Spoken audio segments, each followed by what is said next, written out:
Hi, തുരുത്തിക്കാവ് മഹോത്സവത്തിൻ്റെ അവസാന ദിവസമായിരുന്നു കേട്ടോ ഇന്നായിരുന്നു ആനയെ കൊണ്ടുവന്ന് എഴുന്നള്ളിപ്പ് നടത്തുന്നതും എതിരേൽപ്പ് നടത്തുന്നതും കേട്ടോ. അതിനായിട്ട് കൊണ്ടുവന്നിട്ടുണ്ടായിരുന്നത് പാമ്പാടി രാജനെയാണ്. അപ്പം ഞാനിതാ വേഗത്തിൽ വരുവാണ് കേട്ടോ നമ്മുടെ പാമ്പാടി രാജനെ നെറ്റിപ്പട്ടമൊക്കെ ചാർത്തി ഒരുക്കുന്നത് കാണാനായിട്ട്. നെറ്റിപ്പട്ടമൊക്കെ ചാർത്തി അണിച്ചൊരുക്കുന്നത് കാണാനായിട്ടുള്ള വരവാണെങ്കിലും ഞാൻ വന്നപ്പോഴത്തേക്കും ഒരുപാട് വൈകിട്ട് കണ്ടു. നെറ്റിപ്പട്ടൊക്കെ ചാർത്തി ചെല്ലം കയറ്റിയിട്ട് ആളുകൾ സുന്ദരക്കുട്ടനായിട്ട് അങ്ങനെ നിൽക്കുവാണ് കേട്ടോ. എന്തായാലും തിടുമ്പെറ്റുന്നതിന് മുൻപ് തന്നെ എത്താൻ കഴിഞ്ഞതിൽ സന്തോഷം. അതെങ്കിലും എനിക്ക് കാണാൻ കഴിഞ്ഞല്ലോ എന്നുള്ളൊരു സമാധാനത്തിലായിരുന്നു ഞാൻ. എന്താണ് ഈ തിടുമ്പെറ്റുന്നതെന്ന് അറിയാമോ? എനിക്കറിയാവുന്ന ചെറിയൊരു കാര്യം പറയുകയാണ് കേട്ടോ. തിടുമ്പേറ്റുക എന്ന് പറയുന്നത് അമ്പലത്തിൻ്റേതായ ചൈതന്യത്തെ നമ്മൾ ആ തിടുമ്പിലേക്ക് ആവാഹിച്ചു കൊണ്ടുവന്ന് നമ്മൾ ആനപ്പുറത്തിരുത്തി നാട് മേലെ കാണിക്കുന്നതാണ് കേട്ടോ. തിടുമ്പേറ്റി എഴുന്നള്ളിപ്പ് നടത്തുക എന്നുള്ളത് അത് നാടിനും നാട്ടുകാർക്കും ഒക്കെ ഐശ്വര്യം ഉണ്ടാക്കുന്ന ഒന്നാണ്. അതുകൊണ്ട് തന്നെ നാട്ടുകാരും അതുപോലെ തന്നെ ഓരോ വീട്ടുകാരും ഒക്കെ ഓരോരോ ഒരുക്കങ്ങളൊക്കെ നടത്തിവെക്കും. അതൊക്കെ വഴിയെ ഞാൻ കാണിച്ചു തരാം കേട്ടോ. അതിന് മുമ്പായിട്ട് ചെറിയൊരു കാര്യം പറഞ്ഞു എന്ന് മാത്രമേ ഉള്ളൂ. ഈ ഒരു സമയത്ത്, അതായത് തിടുമ്പേറ്റി ആനപ്പുറത്ത് ഇരുത്തിയതിന് ശേഷം നമ്മൾ അകത്ത് കയറി തൊഴാൻ പാടില്ല. കാരണം എന്താണ്? ദേവിയുടെ ആ ഒരു ചൈതന്യത്തെയാണ് നമ്മൾ ആനയിലൂടെ എഴുന്നള്ളിപ്പിനായിട്ട് കൊടുക്കുന്നത്. അപ്പോൾ ആ ചൈതന്യം അവിടെ ഇല്ലാതെ നമ്മളവിടെ പോയി തൊഴുതുകൊണ്ട് കാര്യമുണ്ടോ? അതുകൊണ്ട് എഴുന്നള്ളിപ്പിന് എടുത്തു കഴിഞ്ഞാൽ പിന്നെ അകത്ത് കയറി തൊഴേണ്ട ആവശ്യമില്ല. ഇനി നമുക്ക് എഴുന്നള്ളിപ്പിനായിട്ട് റെഡിയായിട്ട് നിൽക്കാം. എല്ലാവരും അങ്ങനെ കാത്തിരിക്കുകയാണ് തിടുമ്പേറ്റാനായിട്ട്. നമുക്കും കാത്തിരിക്കാം. അങ്ങനെ ഈ ആനേനെ കണ്ടോ, എന്ത് ഭംഗിയാണ് നോക്കി. ഞങ്ങൾ അങ്ങനെ നെറ്റിപ്പട്ടമൊക്കെ ചാർത്തി നിൽക്കുന്ന ആനേനെ കണ്ടുകൊണ്ടിരുന്നിട്ട് കുറേ നേരമായിട്ടോ. കുറേ നേരം ഞങ്ങളങ്ങനെ കാത്തിരുന്നത്. ഭംഗിയാണ് നോക്കി. നെറ്റിപ്പൊട്ടൊക്കെ ചാർത്തി ചെങ്ങലയൊക്കെ ഇട്ട് കൊമ്പിൽ ഒറ്റമുണ്ടൊക്കെ കെട്ടി എന്താ ഒരു ചന്തം. ഇതാണല്ലേ ആനച്ചന്തം എന്നൊക്കെ പറയുന്നത്. അങ്ങനെ ഞങ്ങളങ്ങനെ നിന്ന് കൂടെ നിന്നൊരു സെൽഫിയൊക്കെ അങ്ങ് എടുത്തു കേട്ടോ. പിന്നെ നിർത്തി. സാധാരണ ഇങ്ങനെ ആനയുടെ അടുത്തൊന്നും പോയി നിൽക്കാറേ ഇല്ല. പിന്നെ നമ്മുടെ ആനക്കുട്ടിനെ കണ്ടു കഴിഞ്ഞപ്പോൾ വളരെ ശാന്തനാണെന്ന് കണ്ടപ്പോൾ തന്നെ ഞങ്ങൾക്ക് തോന്നി. സാധാരണ ഇങ്ങനെയൊന്നും അല്ല, ഇങ്ങനെ ആടി നിന്ന് ഭയങ്കര കുറുമ്പൊക്കെ കാണിക്കുന്നുണ്ടെങ്കിൽ കുറച്ച് ശ്രദ്ധിക്കണം. അത് ഞാൻ ആദ്യത്തെ വീഡിയോയിൽ പറഞ്ഞിട്ടുണ്ടായിരുന്നു. നമ്മൾ ആനേനെ നോക്കിയിട്ട് വേണം ആനയുടെ അടുത്ത് പോയി നിൽക്കാനും ഒക്കെ. പിന്നെ അധികം തൊട്ടും കൊമ്പിൽ പിടിച്ചും വാലിൽ പിടിച്ചും ഒന്നും ശല്യം ചെയ്യാതിരിക്കുക. ഇതൊക്കെയാണ് നമ്മൾ ചെയ്യേണ്ട കാര്യം. അത് പാപ്പാന്മാർക്കും ബുദ്ധിമുട്ടാണ്. അപ്പോൾ പാപ്പാന്മാർ പറയുന്നത് ശ്രദ്ധിക്കണം. കാരണം പാപ്പാന്മാർക്കറിയാം അവരുടെ സ്വഭാവം എങ്ങനെയാണ്, ഏത് സമയത്ത് മാറും എന്നുള്ളത്. അതുകൊണ്ട് പാപ്പാന്മാർ പറയുന്ന ഓരോ കാര്യങ്ങളും നമ്മൾ ശ്രദ്ധിച്ചിട്ട് വേണം നിൽക്കാനായിട്ട് ആനയുടെ അടുത്തൊക്കെ. അവർക്കുടെ വാക്കിനും വില കൊടുക്കണം. കാരണം അവർക്കാണ് അറിയുള്ളൂ ആനയുടെ ആ ഒരു രീതികളൊക്കെ. അപ്പോൾ അത് പറഞ്ഞനുസരിച്ച് നിന്ന് കഴിഞ്ഞാൽ ആ ഒരു പൂരം അടിപൊളിയായിട്ട് കൊണ്ടുപോകും. അല്ലെങ്കിൽ ഭയങ്കര ഇടങ്ങേറാവും. അറിയാലോ, ഓരോ വീഡിയോസൊക്കെ കാണുന്നുണ്ടല്ലോ. അപ്പോൾ അതൊക്കെ കണ്ടുകൊണ്ട് നമ്മുടെ പൂരം അടിപൊളിയാക്കുക. നമ്മളധികം ശല്യം ചെയ്യാതിരിക്കുക. അങ്ങനെ ഇതാ ദേവി അങ്ങനെ എഴുന്നള്ളിപ്പിന് പോകാനായിട്ട് ഒരുങ്ങിക്കൊണ്ടിരിക്കുകയാണ് കേട്ടോ. അതിൻ്റെ ഇടയ്ക്ക് നിന്ന് വാര്യരും നമ്മുടെ ചേട്ടനൊക്കെ ഇങ്ങനെ റെഡി ആവുക കേട്ടോ. ഫോട്ടോസൊക്കെ എടുക്കുന്നുണ്ട് എല്ലാവരും. എല്ലാവർക്കും ഒരു സന്തോഷമുള്ളൊരു നിമിഷം തന്നെയാണല്ലോ ഈ എഴുന്നള്ളിപ്പ് എന്നുള്ളത്. അതിൻ്റെ ഒരു ആദ്യ ചടങ്ങാണിത്.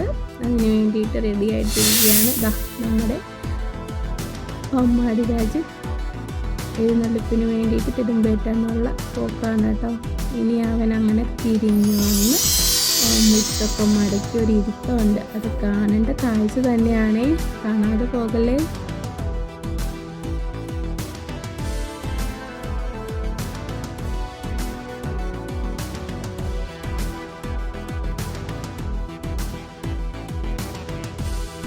അങ്ങനെ ആനയ്ക്ക് എഴുന്നള്ളിപ്പിന് മുമ്പായിട്ട് ഒരു ശർക്കര കൊടുക്കുന്നുണ്ട് കേട്ടോ. പിന്നെ ആളങ്ങനെ രണ്ട് കാലും മടക്കി ഇരിക്കാനുള്ള തയ്യാറെടുപ്പിലാണ്. ഇരുന്നിട്ട് വേണം നമ്മൾ തിടുമ്പുമായിട്ട് ആനപ്പുറത്തോട്ട് കയറാനായിട്ട്. അതിൻ്റെ കൂടെ ചെണ്ടയും മേളമൊക്കെ ഉണ്ട്. പിന്നെ മുൻപിലായിട്ട് വിളക്കുണ്ട്. അപ്പോഴേക്കും ഞങ്ങളെടുത്ത് കുറച്ച് സെൽഫിയും കൂടി ഇട്ടുവാണേ. കൊള്ളാമല്ലേ?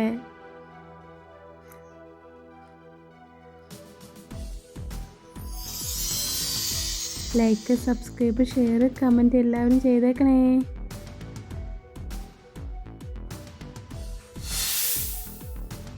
അങ്ങനെ ഇതാ നമ്മുടെ ആനക്കുട്ടൻ ഇടുമ്പേറ്റാൻ പോവുകയാണ്.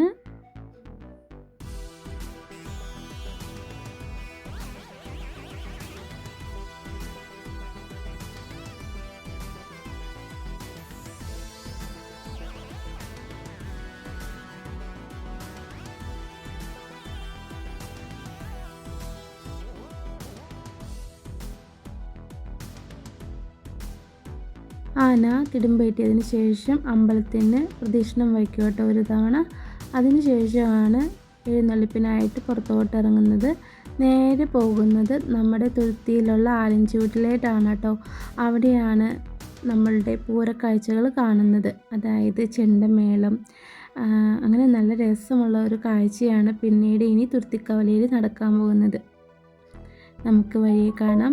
അതിന് മുമ്പായിട്ട് ആനയെ എഴുന്നള്ളിപ്പിച്ച് പുറത്തോട്ട് കൊണ്ടുവരുന്നത് നമുക്ക് കാണാം. ആദ്യം നെല്ലിവിളക്ക്, ചെണ്ടമേളം, അങ്ങനെയാണ് കേട്ടോ ദേവി എഴുന്നള്ളിപ്പിക്കുന്നത്. കണ്ടോ, നിലവിളക്ക് കണ്ടോ പോകുന്നത് കണ്ടോ. അങ്ങനെ ആനയെ അങ്ങനെ ഇറങ്ങുവാണേ. ഇതിൻ്റെ അകത്ത് എനിക്ക് രസമുള്ള കാര്യങ്ങൾ പറയാനായിട്ടുള്ളത് എന്താണെന്ന് വെച്ചാൽ, ഞാനിത് വളരെ റിസ്ക് എടുത്തിട്ടാണ് കേട്ടോ ഈ വീഡിയോസൊക്കെ ഷൂട്ട് ചെയ്യുന്നത്. കാരണം ആനയുടെ തൊട്ടരിക് ചേർന്നിട്ടാണ് കേട്ടോ. വേണമെങ്കിൽ ആനയുടെ ചോട്ടിക്കൂടെ നടന്നു എന്ന് വേണമെങ്കിലും പറയാം കേട്ടോ. അത്രയും ഭയങ്കര ടാസ്ക് പിടിച്ചിട്ടുള്ള ഒരു പരിപാടിയായിരുന്നു ഈ ഒരു വീഡിയോ എടുക്കലെന്നുള്ളത്. ആദ്യത്തെ ആ ഒരു കറക്റ്റ് വിഷ്വൽസൊക്കെ എനിക്ക് കിട്ടണം എന്നുള്ളൊരു ആഗ്രഹം കൊണ്ട് ആദ്യം തന്നെ ഞാൻ ആനേനേക്കായി മുമ്പ് ഓടി, പിന്നെ ഇടവഴിക്കൂടെ ഒക്കെ ചാടി ഇറങ്ങി ഓടി അങ്ങനെ അതിന് ശേഷമാണ് എനിക്ക് ഈ ഒരു വിഷ്വൽസ് കിട്ടിയത്. അതായത് ആനയുടെ ഫ്രണ്ടിൽ നിന്നുള്ള വ്യൂ എനിക്ക് കിട്ടണം. അങ്ങനെ റോട്ടിൽ കൂടെ വരുന്നൊരു സീൻ കിട്ടണമെന്നുണ്ടെങ്കിൽ ആനക്കടെ പുറക്കടെ ഒന്നും നടക്കാൻ പറ്റത്തില്ല. കാരണം ആന പോയതിന് ശേഷമാണ് സൈഡിൽ കൂടെ പാസിന് നടക്കുള്ളൂ. അപ്പോൾ ഇടവഴി കൂടെ കയറിയിട്ട് വന്നിട്ടാണ് ഞാൻ ഈ വിഷ്വൽസൊക്കെ പകർത്തിയത് കേട്ടോ. പിന്നീട് അങ്ങടേക്ക് എന്ത് പറയാനാ, രസമായിരുന്നു. അതിന് ശേഷം ഞാൻ പിന്നെ തൊട്ട് ആനയുടെ പുറകെ കൂടിയാണ് കേട്ടോ നടന്നത്. അങ്ങനെ ആനക്കൂടെ പുറകേക്കടെ നടന്ന് തൊട്ട് കാലിനോട് ചേർന്നിട്ടാണ് ഞാൻ ഇനി അങ്ങോട്ട് നടക്കാൻ പോകുന്നത്. അത് നിങ്ങൾക്ക് കാണുമ്പോൾ മനസ്സിലാവും. അത്രയും റിസ്ക് എടുത്തിട്ടാണ് ഞാൻ ഈ തവണത്തെ ഉത്സവത്തിന് ആനയുടെ ഒപ്പം നിന്നത്. ഞാൻ അങ്ങനെ ആനയോട് ചേർന്നൊന്നും നിൽക്കാറില്ല. വളരെ സാധാരണ എനിക്ക് ആന എന്നൊക്കെ പറയുമ്പോൾ തന്നെ പേടിയായിരുന്നു. പക്ഷേ ഈ തവണ എന്തോ ആനയോടൊപ്പം തന്നെ ഞാൻ നടന്നു. എന്നിട്ട് പാപ്പന്മാരുടെ കൂടെ തന്നെയെന്ന് വേണമെങ്കിൽ പറയാം കേട്ടോ. കാരണം അത്രയും ആളുകൾക്കിടയിൽ ആനയെ ശ്രദ്ധിക്കുന്നതിലേക്കായി ഉപരി എനിക്ക് തോന്നുന്നു എല്ലാവരും എന്നെയായിരിക്കും ശ്രദ്ധിച്ചിട്ടുണ്ടാവുക. കാരണം സ്വാഭാവികമായിട്ട് അങ്ങനെ നാട്ടുമ്പുറത്ത് ഒരു പെണ്ണ് ഫോണുമായിട്ട് ഇങ്ങനെ നടക്കുക എന്നുള്ളത് തന്നെ വളരെ യാദർശികമായിട്ടായിരിക്കും നടക്കുന്നത്. അപ്പോൾ ഞാനിങ്ങനെ വീഡിയോ എടുത്ത് എന്തിനു പറയുക, ആനയുടെ ചോട്ടിക്കൂടെ നടന്നത് കാലിൻ്റെ ശരിക്കും പറഞ്ഞാൽ ഞാൻ വേഗത്തിൽ നടന്ന് ഫോണിൽ ഇങ്ങനെ വീഡിയോ എടുത്ത് നടക്കുവാണല്ലോ. അപ്പോൾ അങ്ങനെ വീഡിയോ എടുത്ത് നടന്ന് ലാസ്റ്റ് ആന ഒന്ന് പയ്യെ സ്ലോ ആയത് ഞാൻ അറിഞ്ഞില്ല. അപ്പോൾ പെട്ടെന്ന് നോക്കിയപ്പോൾ തൊട്ടടുത്ത ആന പോലെ എനിക്ക് ഫോണിൽ കൂടെ ഫീൽ ചെയ്തു. അപ്പോൾ നേരെ അപ്പോഴാണ് നോക്കിക്കഴിഞ്ഞപ്പോഴേ ആനതേ തൊട്ട് മുന്നിൽ വന്ന് അങ്ങനെ നിൽക്കുക. ഈശ്വടാ, ഇവിടെ എന്തിനാ ഇങ്ങനെ ഒരു സ്റ്റോപ്പിങ് വന്നേക്കുന്നതെന്ന് ഞാനിങ്ങനെ ആലോചിച്ചു കേട്ടോ. അപ്പോൾ ആലോചിച്ച് കഴിഞ്ഞപ്പോഴാണ് എനിക്കൊരു കാര്യം മനസ്സിലായത് കേട്ടോ. അത് നിങ്ങൾക്ക് വീഡിയോയിൽ കാണാൻ പറ്റും. ആന അങ്ങനെ സ്ലോപ്പ് ചെയ്ത് നിന്ന് കാലൊക്കെ അകത്തി വെച്ച് എന്തു പറയാനാ, ആന 1ഉം 2ഒക്കെ സാധിക്കാൻ വേണ്ടിയിട്ട് അങ്ങനെ നിന്നതായിരുന്നു. നമുക്ക് മനസ്സിലായില്ല. നമ്മൾ പെട്ടെന്ന് ഫോൺ നോക്കി ഇങ്ങനെ നിൽക്കുമല്ലേ, ഫോണിൽ കൂടെ വീഡിയോ എടുത്തുകൊണ്ട് നടക്കുമല്ലേ. എന്നിട്ട് പെട്ടെന്ന് എനിക്ക് കാര്യം പിടിയിട്ട് ഞാൻ അവിടെ നിന്ന് ഓടി രക്ഷപ്പെട്ടു കേട്ടോ. അല്ലെങ്കിൽ ഒരു ആക്സിഡൻറ്റ് സംഭവിച്ചേനെ, ഞാൻ ആനയെ ഇടിച്ചിട്ടേനെന്നും വേണമെങ്കിൽ പറയാം. അങ്ങനത്തെ ഒരു സിറ്റുവേഷനിൽ മറികടന്ന് പോയി. അതുമാത്രമല്ല, ആന എൻ്റെ തലയിൽ പിണ്ടും വരേണ്ട അവസ്ഥ വന്നേനെ. അതൊക്കെ നിങ്ങൾക്ക് ഈ ഒരു വീഡിയോയിൽ കാണാൻ പറ്റും. ഞാൻ സ്കിപ്പ് ചെയ്ത് പോകുന്നൊക്കെ ഉണ്ട്. അതായത് വേഗം തന്നെ ഓടി രക്ഷപ്പെടുന്ന സീൻസൊക്കെ ഉണ്ട്. അപ്പോൾ അതൊക്കെ വളരെ റിസ്ക് എടുത്തിട്ട് ഞാൻ ആ വീഡിയോസൊക്കെ എടുത്തത് തന്നെ കേട്ടോ. ഇത്രയും ആനയുടെ തൊട്ട് ചേർന്ന് നടന്ന് അങ്ങനെ ഇതാ ആന നമ്മുടെ ആലിൻ ചുവട്ടിലോട്ട് അങ്ങനെ എത്തിക്കൊണ്ടിരിക്കുകയാണ് കേട്ടോ. അങ്ങനെ ആനച്ചൂട്ടിൽ ഈ ഒരു പോർഷനിലെത്തിയപ്പോഴാണ് കേട്ടോ ആന അവിടെ സ്ലോപ്പായി നിന്നത്. അപ്പം സ്റ്റോപ്പ് ജസ്റ്റ് ഒന്ന് പയ്യെ സ്ലോ ചെയ്ത് അങ്ങനെ നിൽക്കുവാണ് കേട്ടോ. ഇതൊന്നും ഞാൻ അറിയുന്നില്ല. പിന്നെ ഈ ചേട്ടനുള്ള ആന ഞാൻ രക്ഷപ്പെട്ടു കേട്ടോ, അല്ലെങ്കിൽ കുറച്ചും കൂടി ഫ്രണ്ടിലോട്ട് അറിയാതെ കയറിപ്പോയേനെ. ആന തീ കണ്ടോ നിൽക്കുന്ന കണ്ടോ, ആന നിന്ന് പെട്ടെന്ന് തന്നെ ഞാൻ ഓടി രക്ഷപ്പെടുവാണ് കേട്ടോ ഉള്ളത്. പിന്നെ നോക്കിയപ്പോഴാണ് എനിക്ക് സംഭവം മനസ്സിലായി, ആന അവിടെ 1ഉം 2ഉം സാധിക്കാനുള്ള പരിപാടിയിലായിരുന്നു. രക്ഷപ്പെട്ടു ഗൈസ്, രക്ഷപ്പെട്ടു. അങ്ങനെ ഞങ്ങളങ്ങനെ രക്ഷപ്പെട്ട് ഇങ്ങനെ നിൽക്കുകയാണ് കേട്ടോ. ഇനി നിങ്ങൾ കണ്ട സീൻസ് ബാക്കിയിട്ട് ഞാൻ എൻ്റെ ലൈവിൽ ഈ ഒരു സംഭവം പറഞ്ഞെങ്കിലും അവിടെ വന്ന 2-3 കമൻറ്റ് ഞാൻ വായിക്കാവേ. ആന അതിസാഹസികമായി രക്ഷപ്പെട്ടു, അല്ലെങ്കിൽ അവിടെ ഒരു ആക്സിഡൻറ്റ് ഉണ്ടായേനെ. ആനപ്പിണ്ടത്തിൽ നിന്നും ഡൈവ് ചെയ്തെടുത്ത ഒരു ഭയാനക ഷോട്ടാണ് ഇപ്പോൾ നിങ്ങൾക്ക് കാണാൻ കഴിയുന്നത്. പ്രധാന ക്യാമറമാനെ പോലും അത്ഭുതപ്പെടുത്തുന്ന രീതിയിലാണ് ഓരോ ദൃശ്യങ്ങളും പകർത്തിയത്. അത് തുരുത്തിയിലെ ഓരോ ജനങ്ങൾക്കും വ്യത്യസ്ത അനുഭവമായി മാറി.